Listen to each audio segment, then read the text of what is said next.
Sa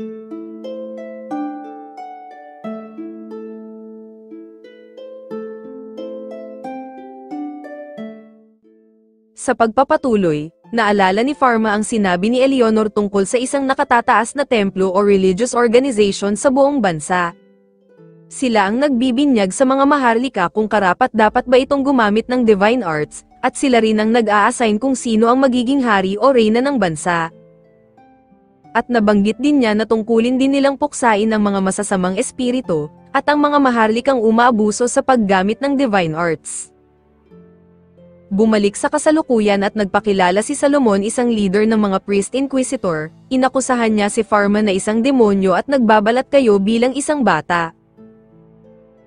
Sinabi ni Pharma na siya ay hindi isang demonyo, kaya bilang patunay inutusan siya ni Solomon na sumuko at ang mga ito ay nagsagawa ng anti-demon magic circle, ngunit ito ay naglaho. Sinabi ni Pharma na patunay lamang ito na siya ay hindi isang demonyo, ngunit ikinaasar ito ng isang pare at nagsimulang umatake ng apoy.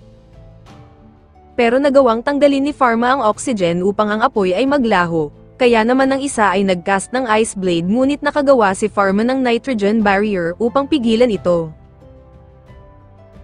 Sa pagkakataong ito nag-utos si Solomon ng lahat ang pang-atake para mapatay si Pharma, ngunit nagulat sila nang makasalag ito gamit ang malaking yelo. Napansin ni Solomon na patuloy lumalakas ang divine power ni Pharma, at bago pa lang sila makapaghanda nagpakawala si Pharma ng isang malakas na liwanag. Habang bitbit ang malaking yelo, sinabi ni Pharma na hindi siya naparito sa mundong ito upang makipaglaban, at napansin din ng mga pare ang sacred crest sa braso ni Pharma. Dito na napagtanto ni Solomon na ang kaharap nila ngayon ay ang God Medicine. Ipinaliwanag niya na kaya wala itong anino dahil siya mismo ang liwanag. Agad na humingi ng patawad si Solomon at bilang kapalit ng kasalanang nagawa niya, handang ialay niya ang kanyang buhay subalit napigilan ito ni Pharma. Pinagsabihan ni Pharma ang mga ito na walang sino man ang kailangang mamatay, at inutos niya na pabayaan na lamang nila ang kanyang tindahan. At napansin ni Pharma ang nabaling binti ni Solomon gamit ang divine eye. Nakita niya na kailangan ng agarang operasyon nito, ngunit dahil hindi siya eksperto sa gawaing ito wala siyang ibang pagpipilian kung di isagawa ang operasyon. Sinabi ni Pharma sa lahat na agarang gagamutin niya si Solomon at saka siya gumawa ng stone table. Hindi makapaniwala ang mga opisyal na pari sa pinapakitang awa ni Pharma. Bago magsimula ang operasyon, sinabi ni Pharma kay Solomon na kailangang may posisyon ng tama ang buto nito, pero sa una ay dapat uminom muna siya ng antibiotic para sa infection. Sinimulan ni Pharma ng pagturok ng anesthesia sa likod, at namangha si Solomon sa kapangyarihan ng God Medicine dahil wala na siyang maramdaman na kahit ano kahit pa ang sakit sa kanyang sugat. Sumunod ay isinagawa na ni Pharma ang pag-opera dito. Pagkatapos ng operasyon, sinabi ni Pharma na ligtas na ang kanilang pinuno pero kailangan niya munang masuri ito bago bumalik sa templo. Habang ang mga opisyal na pari ay nagpapasalamat kay Pharma, inutos na rin ni Pharma na huwag ipagsabi ang lahat ng nakita nila ngayon. Makalipas ang ilang buwan bumisita si Solomon sa pharmacy ni Pharma. Ipinaalam niya na umangat siya sa tungkuling bilang isang head bishop upang masuportahan niya si Pharma, at nangakong lilinisin ang anumang chismis tungkol sa batang walang anino. Sabay napansin naman ni Pharma ang mga escort nito na may dalang isang kahon. Sa likod ay ibinigay ni Solomon ang medicine god staff. Ito ay mayroong taglay na 4 elements, diagnosis at treatment arts. Nang hinawakan ito ni Pharma nagliwanag ang medicine god staff, tanda ng kinikilala siya nito, habang si Eleanor ay namamangha, kaya't pinahawak niya ito ngunit nagulat sila nang tumagos lamang ang staff sa kanyang mga kamay. Ipinaliwanag ni Solomon na walang sino mang nilalang ang makakagamit nito, sapagkat ang staff na iyan ay hindi nagmula sa mundong ito, at natuklasan din ni Pharma na kayang lumutang nito na labis na ikinamangha ni Eleanor at Solomon. At bago umalis si Solomon sinabi nito na hindi siya ang nag-utos ng pagsira ng tindahan ni Pharma, at ipinangako na hindi sila titigil hanggat hindi nahahanap ang salarin nito. Ibinigay din niya ang isang talisman na pagmamayari din ng medicine god, na kayang magtago ng divine power nang sa ganon ay lumabas ang anino ni Pharma.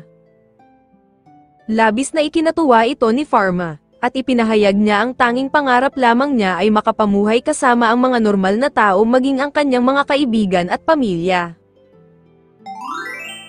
Habang sila ay namimili ng mga prutas, narinig ni Pharma ang pag-uusap ng isang mamimili at pangkaraniwang parmasyutiko. Sinabi ng may-ari na hindi nila kayang magbenta ng ganong kamurang gamot, na katulad ng nabibili nila sa Parallel World Pharmacy, at kahit man nagustuhin nila iyong ibenta sapagkat ito ay epektibo, hindi pa rin sila papayagan ng kanilang guild hanggat walang abiso nito. Nakaramdam ng pagkalungkot si Pharma, kaya ipinaalam niya na gusto niya magtatag ng isang guild at siya mismo ang magiging founder nito, nang sa ganon ay matutulungan niya ang ibang mga negosyante na makapagbenta din ng kanilang mga produkto. Nice!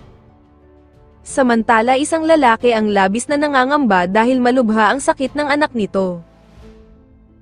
Makalipas ang ilang araw lalong naiinis si Baron dahil nagawang makabangon ulit ng Parallel World Pharmacy, at patuloy pa rin sa pagbebenta ng mga gamot na abot kaya ng mga mahihirap.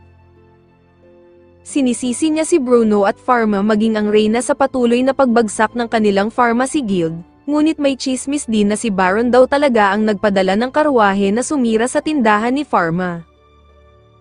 Nagilty si Baron sa kanyang narinig, at inutos sa lahat na kailangang masira nila ang Parallel World Pharmacy nang sa ganon ay mabawi nila ang mga mamimili, at kung sino man sa guild ang tutol sa utos niya ay mapaparusahan at matatanggalan ng business permit.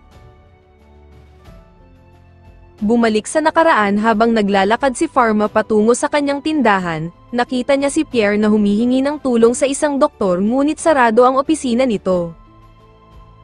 Agad na napansin ni Pharma na may sakit ang bata, kaya naman inanyayahan niya si Pierre na ma-examine ang anak nito.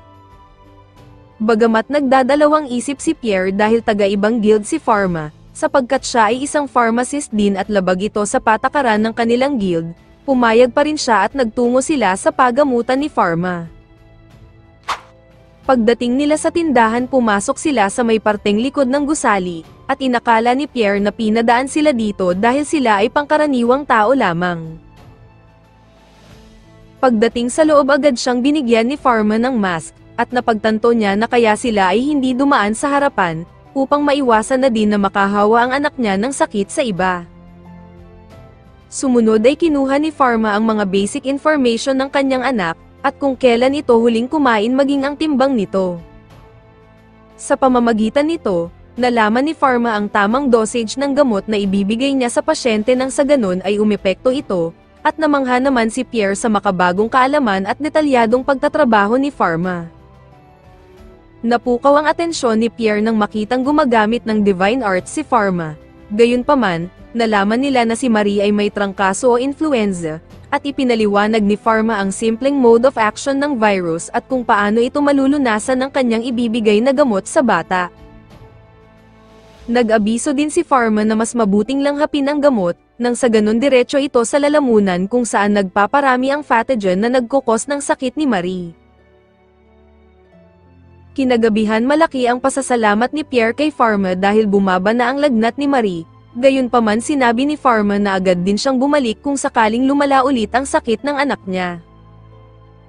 Nakiusap si Pierre na saka pa lamang siya makakapagbayad sa katapusan ng buwan na ito, pero gumaan ang loob niya nang sabihin ni Pharma na nagkakahalaga lamang ang bayarin niya ng katumbas ng isang hiwa ng tinapay. Sa kanyang pag-uwi nag-alala ang asawa niya nang malaman nito na pinagamot niya si Marie sa Parallel World Pharmacy, ngunit sinabi niya na kung hindi dahil sa pharmacy na iyon, ay hindi makakaligtas ang kanilang anak. At bilang isang pharmacist na unawaan niya na kung bakit hindi makasabay ang kanilang guild sa pharmacy na iyon, ay dahil sa angking galing at murang serbisyo ni Pharma. Alam niyang labag sa kanilang guild ang makipag-ugnayan sa pharmacy na iyon. Gayunpaman ninanais niya pa rin na magkaroon kahit kaunting kaalaman na mayroon si Pharma. At ngayon ay napagtanto niya na kahit pa siya ay naturing ng pharmacist, hindi man lang niya matulungan ang kanyang negosyo maging ang kanyang pamilya kung sakaling magkasakit sila ng malubha. Bumalik sa kasalukuyan, habang patuloy na tumitindi ang galit ni Baron sa Parallel World Pharmacy, matapang na ipinaalam ni Pierre ang tungkol sa pagbisita niya sa parmasyang iyon. Sinabi niya na tinulungan nitong gamutin ang kanyang anak, at hinikayat niya ang lahat na bumisita sa parmasyang iyon nang sa ganun malaman nila kung bakit tinatangkilik ito ng mga tao. Dagdag pa niya na ang tindahang iyon ay hindi nagpapairal ng kahit anong diskriminasyon, mahirap man o mayaman, maharli ka man o hindi, lahat ay makakatanggap ng maayos na serbisyo at nararapat na gamot. Ngunit sinabi ni Baron na si Pierre ay nahihibang na, sapagkat ginagamit lamang sila ng mga maharlika bilang tagapagbayad ng buwis, at kahit kailanman ay hindi sila tinutulungan ng mga ito kagaya ng yumao niyang anak. Pero ipinaglaban pa rin ni Pierre na imbis na sirain nila ang Parallel World Pharmacy, bagkus sila ay matuto sa kaalaman at pamamaraan nito nang sa ganun, ang katulad nilang mga pangkaraniwan ay may pribilehiyo ng mas masigurado ang kalusugan ng mga mahihirap. Dahil sa mga narinig, tinanggal at pinalayas ni Baron si Pierre sa kanilang guild. Kinabukasan nadatnan ni Pharma si Pierre na balisa at sira ang tindahan nito. Inamin ni Pharma na wala siyang ideya na isa din palang pharmacist si Pierre. Sinabi ni Pierre na tinanggal ang kanyang business at medical permit ng kanilang guild, matapos nilang malaman na nagpunta siya sa Parallel World Pharmacy at hikayatin ang mga ito na sumunod sa makabagong pamamaraan ni Pharma. Sa ngayon iniisip ni Pierre na lumipat ng ibang bansa nang sa ganun ay makapagsimula ulit ng bagong parmasya. Pero sinabi ni Pharma na nakakuha na siya ng pahintulot ng Reyna na magtatag ng sarili niyang guild. Kaya naman inalok ni Pharma si Pierre na tulungan siya sa kanyang bagong guild, at nagkaroon si Pierre ng panibagong pag-asa. Makalipas ang ilang linggo, handa nang magbukas si Pierre at magtinda ng kaparehong produkto ni Pharma, ngunit siya ay nakakaramdam ng kaba pero pinalakas ang loob niya ng kanyang anak. Kaya naman binuksan niya ang pinto, at nakita niyang masaya ang mga tao sa kanyang pagbubukas, sabay binati niya ang lahat ng maligayang pagdating sa Dawn Pharmacy. Nice! Samantala napaginipan ni Bruno ang isang pagbitay sa isang baliw na parmasyutiko na si Camus. Ito ay nahatulan dahil sa paglabag sa medical law. Ipinaliwanag ni Camus kay Bruno na wala nang saysay pa ang paggagamot nila sa mga tao, sapagkat ang tao ay mamamatay din at muling mabubuhay. Subalit si Bruno ay nagising na sa masamang panaginip. Kinabukasan napansin ni Pharma ang pagkabalisa ng kanyang ama, pero sinabi ni Bruno na ayos lamang siya at huwag nang mag-alala. At isang sulat ang dumating galing kay Pal, nakasaad dito na maaantala ang kanyang pag-uwi, kaya naman si Beatrice at Blanche ay nag-aalala sa kalagayan nito. Pagkatapos ng almusal ipinatawag ni Bruno si Pharma. Binanggit ni Bruno ang nalalapit na event, tungkol sa pagtitipon-tipon ng mga mangangalakal sa buong mundo na idadaos sa capital city. Gayunpaman sinabi niya na kailangan nilang mag-ingat, dahil ang kolonyal ng Nether ay nagkaroon ng epidemya. Ayon sa report ni Pal, 1,000 na residente ang namatay sa misteryosong sakit na ito. Isinaad din ni Pal na ang ilan sa mga researcher na kumuha ng sample sa sakit na ito, ang dalawa ay namatay at nakitaan ito ng sintomas ng malalang trangkaso, paninigas ng mga kasukasuan at pagkakaroon ng pangingitim sa balat. Sinabi ni Bruno na kahit pa nagawang masunog ang mga bangkay ng mga taong ito para sa kaligtasan ng lahat, nababahala pa rin siya dahil may mga ilang barko ang may dalang kalakal mula sa Nether ang idadaong ngayon sa port ng Marcel. Naisip ni Pharma na maaring kontaminado ang mga kargamentong ito ng misteryosong sakit. Gayunpaman sinabi ni Bruno na gamit ang microscope yung inimbento ni Pharma. Ang Universidad ni Pal ay ginamit ito upang makakuha ng paglalarawan ng misteryosong sakit, kaya naman si Pharma ay humingi ng kopya nito sa kanyang kuya. Samantala sa palasyo, tinalakay sa konseho ang tungkol sa gumagandang lagay ng bansa dahil sa naging ambag ni Pharma pagdating sa medisina. Ayon sa mga gabinete, lumalaki na ang miyembro ng Pharmacy Guild ni Pharma, at sa tulong nito bumababa na rin ang bilang ng mga nasasawi ngayong taon. Iminungkahi din na maari na nilang palawigin ang kaalaman nila sa medisina upang makatulong na din sa ibang bansa, kaya naman ang Reyna ay nais gawaran si Pharma ng titulong Archduke. Ngunit nagpaumanhin ang Royal Secretary, dahil nasa batas nila na hindi pa pwedeng bigyan ng ganoong kataas na titulo ang isang menor de edad pa lamang. Gayunpaman iniisip ni Elizabeth na kung paano sinasaniban si Pharma ng maladyos na kaalaman, kaya naman ang magagawa na lamang niya ay suportahan si Pharma para sa ikabubuti ng bansa. Sa kabilang banda ipinaalam ni Pharma kay Ellen ang tungkol sa misteryosong sakit na galing sa Nether, at ang malaking problema na ang mga cargo na galing doon ay malapit nang dumating sa daungan ng Marcel. Hanggang sa dumating na ang sulat na galing kay Pal, natakot si Pharma nang makumpirma niya na ang sakit na kinababahala nila ay ang Black Death. Kaya naman nagpauna sila Pharma at Ellen ng mga health officer patungong Marcel, upang makipag-ugnayan kay Adam at ito ang tutulong sa kanilang maisagawa ang port quarantine. Pagkatapos ay kinumpirma ni Pharma kay Bruno ang tungkol sa Black Death, binanggit ni Bruno na ang sakit na ito ay huling kumalat 210 taon na ang nakakalipas. Naalala ni Pharma na ang Black Death ay nipapasa sa pamamagitan ng kuto ng daga, at sa ating mundo ay naghasik ito noong 14th century na halos pumatay sa kalahati ng populasyon ng Europa. Natatakot si Bruno sapagkat walang gamot sa sakit na Black Death, subalit ipinaalam ni Pharma na siya ay nakagawa na ng lunas at ito ay ang levofloxacin, isang antibiotic na mainam na panglaban sa Black Death pathogen. Humanga si Bruno sa paghahanda ni Pharma, kaya agad niyang sinamahan ang dalawa na makipag-usap sa Reyna. Ipinaliwanag nila ang sitwasyon sa Reyna, at pumayag ito na maghigpit at limitahan ang daungan para sa mga mangangalakal, at hiniling ni Pharma na suriing mabuti ang bawat kargamentong dala ng mga ito.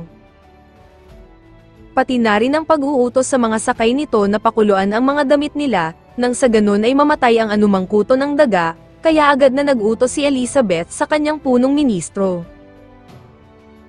Sinabi ni Elizabeth na tungkulin niyang protektahan ang mga tao sa kanyang nasasakupan, at nagpahayag ito ng malalim na pagtitiwala kay Pharma.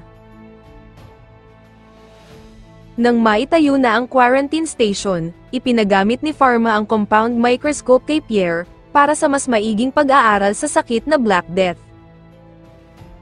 Ipinaalam din ni Pierre na nagawa na nilang may pakete ang mga levofloxacin, at na-distribute na rin ito sa mga quarantine station at parmasya na libreng maibibigay kahit kanino, at bago umalis si Pharma ipinaubaya niya ang capital city sa pamamahala ni Pierre. Habang naghahanda na sila sa kanilang pag-alis nakikitaan ng takot si Pharma sa kanilang kinakaharap, ngunit pinalakas ang loob niya ni Ellen, sapagkat ang ating bida ay hindi nag-iisa. Samantala makikita si Camus na nababalot ng itim na aura at naggagala sa isang patay na lungsod. Nang makarating na sila Pharma sa daungan ng Marcel, nakaabang na ang mga ilang barkong kanilang susuriin kaya agad na silang nakipagkita sa kanilang mga tauhan. Ibinigay kila Pharma ang examination result ng mga barkong nasuri kahapon kasama ang lahat ng sakay. Sinigurado nilang pumasa ang lahat at na-disinfect ang barko bago ito mapayagang makadaong sa pantalan. Kaya nagsimulang magtrabaho na sila Pharma at sinalubong sila ng galit na kapitan ng barko. Ipinaliwanag ni Pharma ang sitwasyon at prevention ito upang hindi kumalat ang epidemya. Sinuri nila Pharma ang lahat ng sakay ng barko maging ang mga kargamento at wala siyang nakitang mali. Subalit ilan sa mga pahinante ay nakitaan ng sakit na scurvy at nagbigay si Pharma ng reseta, upang utusan niya ang mga ito na kumuha ng vitamins sa port quarantine station. Habang patungo sila Pharma sa sumunod na barko, sila ay binato ng kapitan nito dahil naaantala daw ang kanyang mga kalakal, ngunit sumabat naman ang kabilang kapitan at gusto nitong siya daw dapat ang maunang masuri. Dagdag pa ng mga ito bakit daw sila makikinig sa isang bata. Dahil walang ideya daw si Pharma kung gaano kalaking pera na ang maaring malugi sa kanila. Subalit ilang putok ng kanyon ang pumigil sa kanila, at ito ay nagmula sa barko ng Scarlet Flea na pinamumunuan lang naman ng kanilang admiral, walang iba kundi si Mr. Jean. Sinabihan niya ang mga utak munggo na ang kanilang batang nilalapastangan, ay isa lang namang Empire Court pharmacist at ang anak ng may-ari ng lungsod ng Marcel. Ang lahat ng barko ay nagpakabait at humingi ng paumanhin, hindi inaasahan nila Pharma na ang kanilang suki ay isa palang admiral, at ninais naman ni Mr. Jean na makabisita na ulit sa tindahan ni Pharma. Habang nagpapahinga ang grupo nila, biglang dumating si Adam at sinabi nito na may isang barko ang ilegal na dumaong sa Esterk Village upang palihim na ipuslit ang kanilang mga kalakal. Sa kasamaang palad ang sakit ay kumalat na sa baryo at tumataas na din ang namamatay, kaya naman nabahala ang lahat at nagpas siyang umalis na agad si Pharma ng mag-isa, dahil sigurado siyang Black Death ang tumama sa baryo.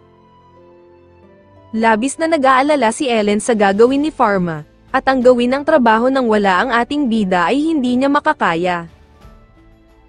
Pero tiwala si Pharma sa kakayahan ni Ellen, at sapat ang kanilang mga tauhan, gamot at pasilidad para sa pag-e-inspeksyon, kaya naniniwala siyang mapamumunuan ito ng kanyang sensei, habang si Pharma ay lumipad na at umalis gamit ang God Staff. Habang bumabagtas si Pharma patungong Esterk, iniisip niya kung paano matratrack ang source ng infection, ngunit biglang isang ibon ang muntik niyang makabangga. Nang mawala ng kontrol aksidenteng bumangga siya sa puno ngunit nagawa niyang tumagos dito, dahil doon namangha siya sa nadiskubreng kakayahan ng God Staff. Pagdating ni Pharma sa baryo nakita niya ang mga tao ay paalis na dahil sa takot sa sakit na kumakalat, agad namang bumaba si Pharma para pigilan ang mga tao. Ngunit inakala ng mga tao na si Pharma ang demonyong nagsumpa at nagpakalat ng sakit sa kanilang baryo. Pilit ipinaliwanag ni Pharma ang sitwasyon ngunit ang mga tao ay ayaw makinig. Sa pagkakataong ito napilitang magtayo si Pharma ng ice barrier sa buong paligid ng nayon upang mapigilan ang pagkalat ng sakit, at sa kanya ipinakilala ang sarili dala ang gamot para iligtas ang mga tao. Sinabi ni Pharma na hindi niya maipapangako ang kaligtasan ng bawat isa, pero kung sila ay makikipagtulungan mapipigilan nila ang sakit at wala nang susunod pang mamamatay. Bago niya simulan ang paggagamot, ipinaliwanag niyang kailangan muna nilang i-isolate sa 3 parte ang baryo, kung saan ilalagay ang may severe infection, slightly infection at mga hindi pa nahawaan. Sa kabilang banda, may namataang barko sa dagat ng Marcel at nang kanila itong suriin, nagulat silang ito ang barkong ilegal na dumaong sa baybayin ng Esterk. Kaya naman nag-utos si Admiral Jean na ma-scout nila ng malapitan ang barko, at laking takot nila nang makita ng isa na ang lahat ng sakay ng barko ay mga patay na. Ang pagpapadala ng tauhan upang masuri ang barko ay malaking kapahamakan, kaya nag-utos si Admiral Jean na ihanda ang mga kanyon, dahil ayaw niyang makalapit ang Black Death sa daungan. Mabigat man kay Admiral Jean na gawin ito, ngunit kung sumunod lamang silang ma-inspection ay makakauwi pa sana sila at maliligtas upang makasama ang kanilang mga pamilya, subalit huli na ang lahat, at ang barko ay pinalubog na sa dagat. Samantala nang matagumpay nang mabigyan nila Pharma ng gamot ang mga tao, sinunod naman niyang pasukin ang pinakaapektadong lugar sa Esterk. Sa kabilang eksena dahil sa epidemyang kinakaharap, makikita si Profesor Luis na gustong tumulong sa trabaho sa universidad sapagkat kulang sila sa tauhan, ngunit tinanggihan ito ng 2 faculty teacher. Si Profesor Luis ay eksperto sa pag-aaral ng microbiology at mycology, dahil sa kanyang edad ang kanyang mga research ay hindi nabibigyan na ng pansin, sapagkat ito ay hindi pa nagamit sa paggawa ng medisina. Kaya naman iniisip niya na magretiro na lamang, pero isang tawag ang nagpapunta sa kanya sa opisina ng principal. Samantala sa baryo ng Esterk, pinasok ni Pharma ang gusali kung nasaan ang may mga malubhang kalagayan, isa sa mga bantay ay pinaghinalaan siya ngunit agad siyang nakilala ng isang miyembro ni Solomon. Agad niyang pinakilala si Pharma bilang ang medicine god, gayunpaman inutusan ni Pharma ang mga priest na tulungan siyang painumin ng gamot ang may mga sakit. Sinuri din ni Pharma ang 12 pasyente, habang ang isa ay namatay na at ang natitira ay maaari pang maisalba, kabilang ang lalaking ito na mayroong lagnat at sipon lamang, at walang sakit na Black Death kaya kanyang pinainom ng gamot at pinatungo na lang sa isolation unit. Matapos nilang malunasan ang lahat, Inutusan niya ang mga pare na hanapin ang mga natitirang tao na ilegal na nagpuslit ng mga kargamento papuntang Capital City, at mainam na sunugin ang mga lahat ng dala nila at painumin ng gamot ang makikitaan ng sintomas. Samantala sa Capital University humarap si Profesor Luis sa principal na si Bruno. Inakala niya na ititigil na ang pagpopondo sa kanyang research. Ngunit sinabi ni Bruno na wala siyang balak gawin iyon dahil siya ay kailangan ngayon upang maisalba ang mundo. Sinabi ni Bruno na si Profesor Luis lang ang tanging makagagawa nito, sapagkat siya ay dalubhasa sa microbial species at kailangan nilang makapag-develop pa ng mas pinalakas na bagong gamot sa tulong niya. Ipinakita ni Bruno ang detalyadong paglalarawan ni Pharma tungkol sa microbes na actinomyces. Ito ay epektibong panglaban sa Black Death maging sa maraming infection disease. Subalit nagulat siya nang malaman na nakakapag-develop pala ito ng gamot, at tumambad sa kanila ang maraming specimen na nagawa ng propesor. Kaya pinuri ni Bruno ang propesor at nais niyang bigyan ng special fund ito para sa bago nitong proyekto, at inaasahan ni Bruno na maipagpapaliban muna ni Profesor Luis ang pagriretiro. Pagbalik sa Esterk ibinahagi ni Pharma ang ilan sa mga pasyente ay hindi na nakaligtas, habang ang natitira ay bumubuti na ang kalagayan at kailangan na lamang ng diretsyong paggagamot. Bago umalis si Pharma, pinaalalahanan niya din ang mga ito na kailangan pa nilang manatili sa loob ng baryo ng 2 linggo ng may pag-iingat. Mainam na lipunin ang mga daga at kuto nito dahil ito ang nagdadala ng Black Death. Habang binabagtas ni Pharma ang daan patungong kabisera, natunton niya ang sinusunog na mga kargamento kasama ang mga ilang tao na tumakas.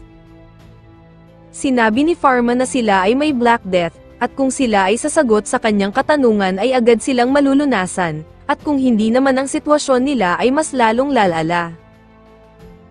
Agad na sinabi ng mga ito na sila ay may dalang mga 4 na kariton na naglalaman ng mga lana, at 1 kariton na may lamang mga squirrel. Nabahala si Pharma dahil ang squirrel ay isang kamag-anak din ng daga, at ang mga ito ay nanggaling sa Pantai Island kung saan unang pumutok ang epidemya. Sinabi din ng mga ito na may 24 pa silang kasamang nakatakas kabilang ang 5 Holy Knight. Ang mga Holy Knight ay ang nagsisilbi sa mga aristocrat at maharlika na bihasa din sa paggamit ng divine arts. Dito na naghinala si Pharma na ang nangyayari ay paraan upang i-assassinate ang reyna. Bilang isang pharmacist binigyan niya ng mga gamot ang mga ito anuman ang nagawa nila sa lipunan, at kung sila ay sakaling gumaling ang batas na ang baalang magpapasya sa kahihinatnan nila. Sa palasyo mabilis na nakarating ang balita na may mga takas mula sa infected na barko ang papunta ngayon sa Capital City, kaya nag-utos ang reyna na palakasin ang seguridad sa lahat ng gate. Kinaumagahan abala sa pamimigay si Charlotte ng face mask sa mga tao para sa pag-iingat sa epidemya, samantalang si Pierre naman ay natuklasan niya ang isang sample na dumating ay tumutugma sa Black Death. Ngunit bago pa man sila maalarma, ay dumating na ang 5 Holy Knight sa Gate 6 at pinakawalan ang mga squirrel, kaya naman nag-utos si Pierre na hulihin ang mga ito dahil magpapakalat ito ng Black Death sa Capital City. Sa kabila ng nakakabiglang pangyayari, lingid sa kaalaman nila na una nang nakapasok si Cames sa kabisera. Samantala, nalaman nilang isang bioterrorist na ang umatake ngayong sa Capital City, ngunit nagtataka pa rin ang reyna kung bakit ang 5 Holy Knight ng Nether ay magagawang maminsala sa kabila ng matibay na alyansa ng 2 bansa. Sinabi ni Bruno na may hinala siya kung sino ang nasa likod nito. Dahil sa nakalipas na 3 taon ang Nether ay umupa ng isang pharmacist, na ang katauhan at pamamaraan nito sa medisina ay nahahambing sa masamang taong kilala niya.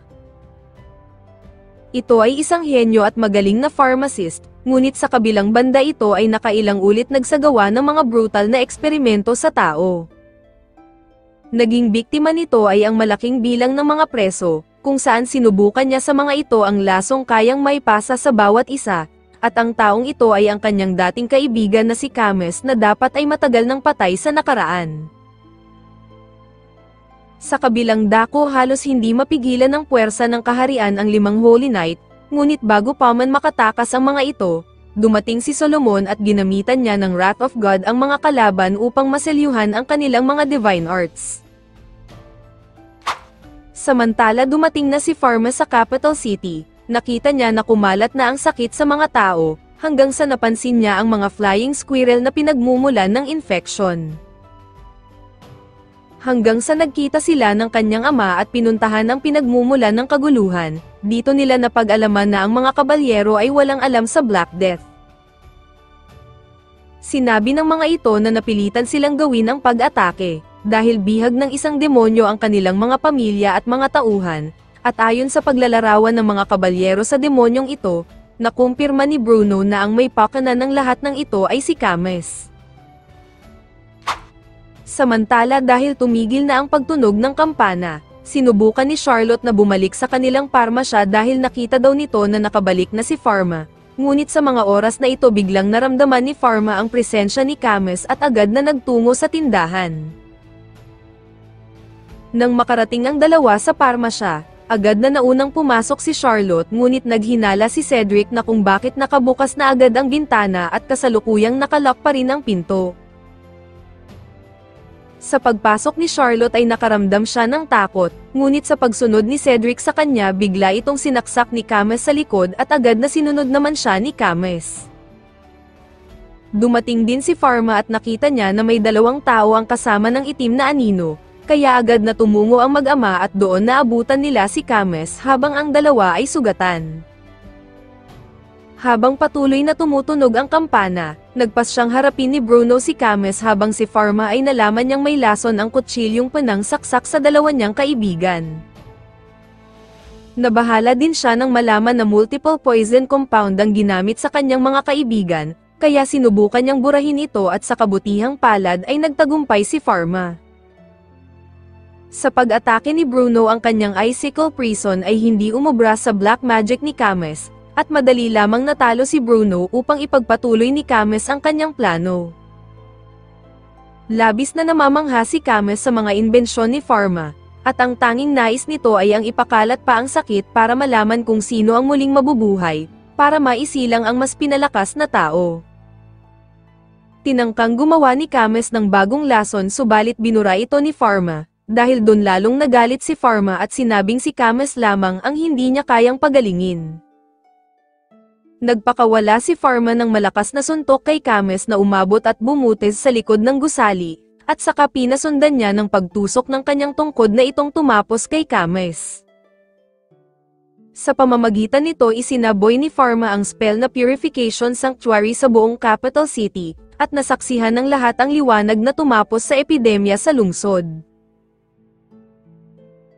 Pagkatapos ng insidente, nagpatuloy pa rin ang paglaban sa Black Death sa labas ng capital city, maging si Ellen ay nagawang pamahalaan ang pag-i-inspeksyon sa daungan ng Marcel. Habang sila Pharma naman ay nakagawa na ng libreng vaccine sa Black Death sa tulong ni Professor Luis, gayunpaman hindi lahat ng tao ay sumang-ayon at nailigtas nito. Makalipas ang 2 buwan, idineklara na ng Reyna na natapos na nilang labanan ang Black Death sa buong bansa, kaya nagsagawa sila ng malaking pagdiriwang kasabay ng pagbubukas ng Parallel World Pharmacy. Sa mundong ito binigyan ang bida natin ng pangalawang pagkakataon, upang patunayan na hindi hadlang ang anumang estado sa buhay, para makatanggap ng tamang medikal na atensyon. At dito na nagtatapos ang ating recap sa anime series. Like and share naman dyan. Maraming salamat sa palaging panonood.